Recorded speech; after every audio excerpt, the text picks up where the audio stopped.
Nah guys, kembali lagi di channel Apresitorus, di mana channel ini akan memberikan diri kamu suatu informasi baik dari pekerjaan, asmara, keuangan, serta kehidupan diri kamu secara general.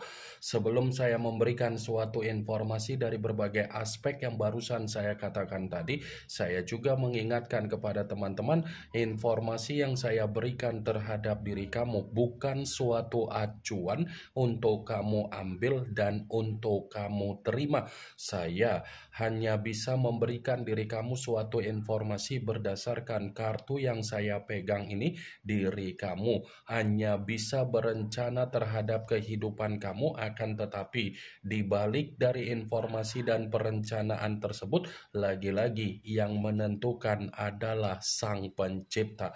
Sebelum saya mengambil satu persatu kartu yang saya pegang ini secara acak, saya juga mengingatkan kepada teman-teman apabila ketemu dengan channel saya agar menekan tombol subscribe-nya dan menyalakan loncengnya supaya next video saya lebih semangat untuk memberikan suatu informasi baik terhadap kondisi energi kamu, manusia yang selama ini kamu prioritaskan, serta pihak ketiga dia. Oke wak geng, kali ini saya ingin mengarah terhadap pihak ketiga, hanya sekedar ingin mengarah dan ingin mengetahui bagaimana situasi pembawaan energi yang dimiliki oleh pihak ketiga. Situasi apa yang ingin disampaikan oleh kartu yang saya pegang ini? Apakah ada gambaran yang bersifat positif atau memang justru kebalikannya? Kita langsung saja. Saya akan mengambil beberapa kartu, di mana kartu yang akan saya ambil nanti bisa saja bersifat resonat, bisa saja tidak bersifat resonat. Semuanya saya kembalikan terhadap pola pemikiran kamu, semuanya saya kembalikan terhadap situasi energi yang kamu miliki untuk saat ini.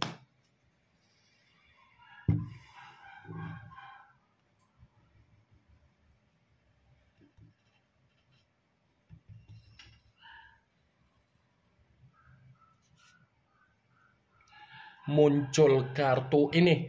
Sekali lagi saya mengatakan muncul kartu yang saya pegang ini, di mana kemunculan kartu yang saya pegang ini seperti memberikan suatu isyarat atau gambaran, tetapi gambaran yang ingin saya sampaikan terhadap diri kamu dari kondisi pihak ketiga ini, sepertinya pihak ketiga sedang menerima apa yang menjadi ketidakseimbangan secara kehidupan. Bisa saja ketidakseimbangan ini ada kaitannya dengan apa yang menjadi penampilan, ada kaitannya dengan apa yang menjadi kondisi keuangan, ada kaitannya dengan apa yang menjadi situasi kebutuhan. Kartu pertama yang saya pegang ini adalah kartu The Temperance, yang dimana kemunculan kartu ini mengarah terhadap unsur api, berlambangkan 3 zodiak, Aries, Leo, dan Sagittarius. Kalau seandainya saya mencoba untuk mengesampingkan ketiga zodiak yang barusan saya katakan tadi, kalau kartu ini saya kaitkan dengan suasana hubungan kedua belah pihak antara manusia yang meninggalkan diri kamu, sepertinya manusia itu sudah memberikan situasi yang bersifat apatis terhadap pihak ketiga dia. Karena di satu sisi manusia itu seperti diperlakukan secara tidak wajar oleh pihak ketiga dia. Muncul kartu Queen of Wands, yang dimana kemunculan kartu ini berbicara secara tongkat, tetapi ratu yang memegang satu tongkat. Kalau seandainya saya mencoba untuk menarik dari kata tongkat, tongkat yang saya tarik ini seperti mengategorikan pihak ketiga lagi ada beban yang sedang dipikul dan lagi ada tanggung jawab yang membuat pihak ketiga ini merasa sangat terintimidasi. Seperti ada satu kondisi di mana pihak ketiga memang benar-benar secara pemikiran ini ada kesetresan, ini ada kedepresian, dan ini ada kondisi yang bersifat bingung. Muncul kartu Four of Pentacles, yang dimana kemunculan kartu ini berbicara secara koin, tetapi koin tersebut terdiri dari 4 koin. Kalau seandainya saya mencoba untuk menarik satu koin dari keempat koin tersebut, ya lagi-lagi kartu ini seperti ada kaitannya dari suasana hubungan kedua belah pihak. Saya mengategorikan hubungan dari kedua belah pihak ini sudah mengarah terhadap situasi di luar dari dugaan. Karena bisa saja pihak ketiga sudah tidak lagi memperhatikan bagaimana keadaan manusia yang meninggalkan diri kamu, dan manusia itu pun sudah lebih banyak menyibukkan diri dengan apa yang menjadi dunianya sendiri. 4 koin. Kamu bisa melihat sendiri bagaimana situasi gambar di dalam kartu yang saya tunjuk ini. 3 koin berada di dalam kaki, 1 koin berada di atas kepala. Kalau seandainya saya mencoba untuk menarik koin yang ada di atas kepala, koin ini lebih mendominasi untuk mengatakan dari kondisi manusia yang meninggalkan diri kamu. Kenapa saya mengatakan hal tersebut? Ada kemungkinan besar manusia yang meninggalkan diri kamu secara keuangan ini lagi bersifat miskin total, dan ini secara kebutuhan lagi ada kesulitan.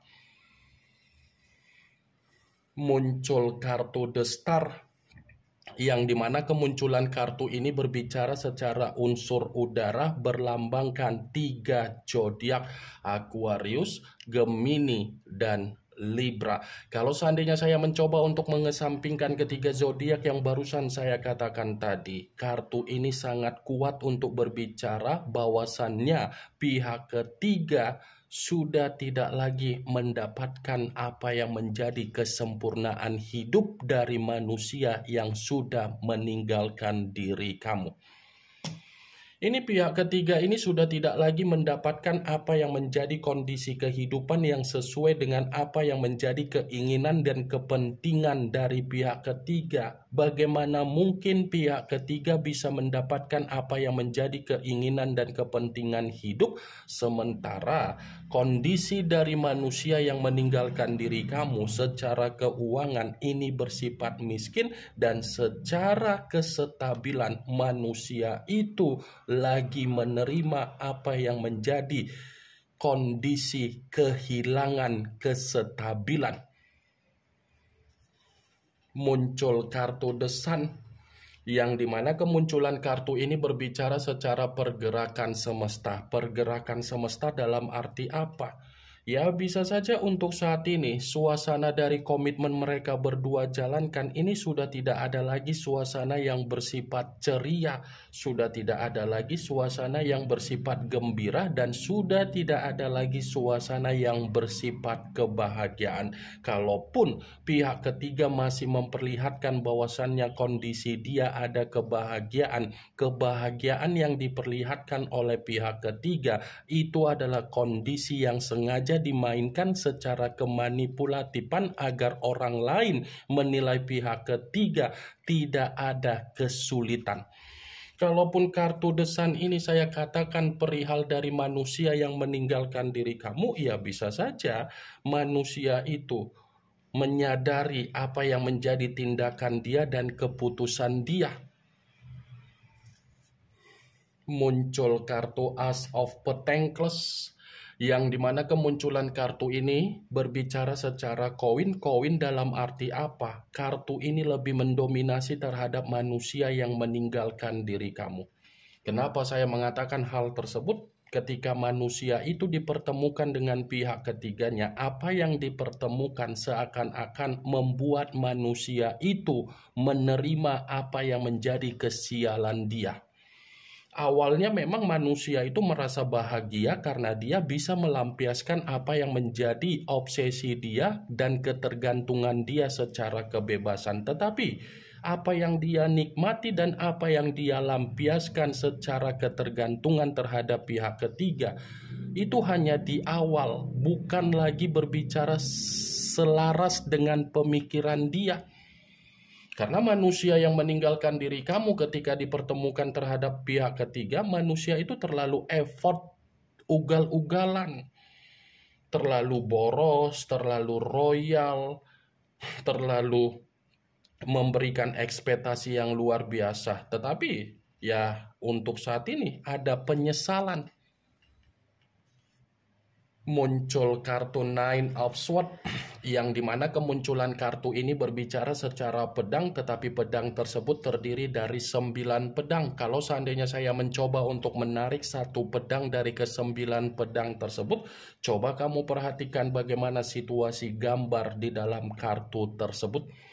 Coba kamu perhatikan bagaimana situasi gambar di dalam kartu tersebut. Seseorang yang tertidur tetapi di atas peti. Peti dalam arti apa? Bisa saja untuk saat ini pihak ketiga sedang stres untuk melihat apa yang menjadi kondisi komitmen dia terhadap pihak manusia yang meninggalkan diri kamu. Wajar kalau pihak ketiga melihat kondisi itu seperti memberikan apa yang menjadi kesetresan karena memang pihak ketiga bukan lagi menikmati apa yang menjadi kepentingan dia. Dia stres, manusia yang meninggalkan diri kamu sudah tidak ada ketenangan, berusaha untuk memberikan ketenangan, tetapi pihak ketiganya tidak memberikan apa yang menjadi ketenangan. Bisa saja antara kedua belah pihak ada salah satu pihak yang benar-benar merasakan apa yang menjadi penyesalan ketika komitmen itu dijalankan. Muncul kartu Price of the Dicks. Price of the Dicks yang dimana kemunculan kartu ini lebih mendominasi terhadap pihak ketiga. Tetapi yang ingin saya sampaikan terhadap diri kamu, sepertinya pihak ketiga sudah tidak mau lagi untuk mengendalikan manusia yang meninggalkan diri kamu karena ada pemikiran di mana pihak ketiga tidak lagi mendapatkan apa yang menjadi keuntungan secara komitmen tersebut. Ada kemungkinan besar pihak ketiga ini akan meninggalkan manusia itu, geng. Muncul kartu Ten of Pentacles yang dimana kemunculan kartu ini berbicara secara koin. Koin dalam arti apa? Ya lagi-lagi saya akan mengatakan awal ketika pihak ketiga menjalin suatu komitmen terhadap manusia yang meninggalkan diri kamu, ini berbicara secara koin. Koin inilah yang dicari oleh pihak ketiga dan koin inilah yang mengharuskan pihak ketiga untuk mengendalikan manusia tersebut. Tetapi ketika pihak ketiga mencari suatu kondisi koin, koin itu hanya berbicara di awal. Koin itu hanya berbicara di awal pertemuan, bukan untuk saat ini. Bagaimana mungkin koin itu bisa berbicara untuk saat ini, sementara koin itu pun sedang tidak berpihak terhadap manusia yang meninggalkan diri kamu. Koin yang saya katakan ini adalah kesetabilan secara keuangan karena manusia yang meninggalkan diri kamu ini sudah tidak lagi memberikan apa yang menjadi kestabilan. Muncul kartu Six of Cups yang dimana kemunculan kartu ini berbicara secara cawan, tetapi cawan tersebut terdiri dari 6 cawan. Kalau seandainya saya mencoba untuk menarik satu cawan dari ke-6 cawan tersebut, satu cawan yang saya tarik ini ada kemungkinan besar pihak ketiga masih menjalankan yang namanya komitmen terhadap orang di masa lalu. Bisa saja kan pihak ketiga ketika menjalin suatu hubungan terhadap manusia yang meninggalkan diri kamu, pihak ketiga ini masih memiliki pasangan. Dan bisa saja manusia yang meninggalkan diri kamu dimanfaatkan oleh pihak ketiga, di mana pihak ketiga ada kesepakatan terhadap orang di masa lalu pihak ketiga. Karena secara karakter, manusia yang meninggalkan diri kamu pun menjalankan suatu hubungan terhadap pihak ketiganya, memiliki hubungan terhadap diri kamu. Ya tidak berbeda jauh, wak geng. Secara karakter mereka berdua ini tidak berbeda jauh, tetapi kartu ini identik mengatakan pihak ketiga ada komunikasi terhadap seseorang yang sedang bersifat ada kebahagiaan. Seakan-akan ketika manusia itu menerima apa yang menjadi kesulitan dan penderitaan secara keuangan untuk saat ini, pihak ketiga sudah tidak mau untuk melihat manusia tersebut. Saya memang mengatakan pihak ketiga bersifat stres, tetapi kesetresan itu karena memang kondisi komitmen yang dibina terhadap manusia yang meninggalkan diri kamu tidak lagi memberikan keuntungan. Ini yang ingin saya sampaikan terhadap diri kamu dari berbagai kartu yang saya pegang ini. Ingat, saya memang mengatakan ingin mengarah terhadap pihak ketiga, tetapi bisa saja posisi energi di dalam kartu yang saya pegang ini, posisi energi tersebut ketukar, yang dimana manusia itu menjadi pihak ketiga di dalam hubungan orang lain. Yang positif ambil, yang negatif buang. Sekian dulu informasinya. Salam kartu tarot, salam zodiak.